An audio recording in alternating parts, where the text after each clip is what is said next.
ईव्हीएमच्या मुद्द्यावर मनसे मवियाला साथ देणार नाही, स्वतंत्र लढाई लढणार. पुण्यातील सिंचन बैठकीत राज ठाकरेंची ठोस भूमिका.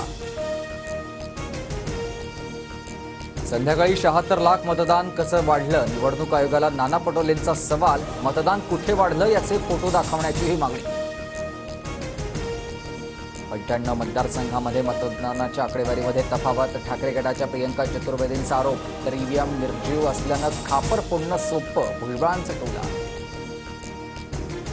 दिल्लीत आज अमित शहांसोबत महायुतीच्या तिन्ही नेत्यांची बैठक. मुख्यमंत्री आणि मंत्रिपदाच्या फॉर्म्युलापर्यंत मोठा निर्णय होण्याची शक्यता.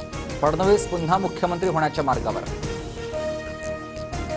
महायुतीच्या बैठकीपूर्वी पंतप्रधान मोदी आणि जे.पी. नड्डा यांच्यात बैठक. तर गृहमंत्री अमित शहा भाजपच्या महत्त्वाच्या नेत्यांची बैठक घेणार. महाराष्ट्रातील भाजप नेते उपस्थित राहणार.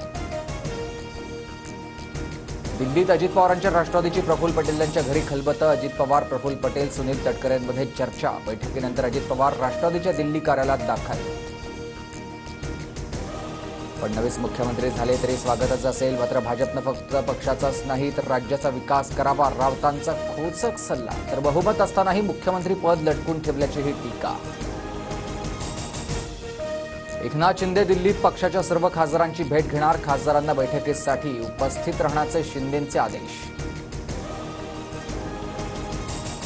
भाजप मुंबई पालिकेवर एकहाती सत्ता मिळवण्यासाठी प्रयत्नशील. मुंबईतील विधानसभेच्या 15 जागा जिंकत भाजपची ताकद वाढली. महापालिकेसाठी 150 नगरसेवकांचं भाजपचं टार्गेट. सूत्रांची माहिती. राज्यातील काँग्रेस नेत्यांची उद्या दिल्लीत खरगेंसोबत बैठक. गटनेता म्हणून नितीन राऊत तर प्रतोद म्हणून अमित देशमुखांच्या नावावर शिक्कामोर्तब होण्याची शक्यता.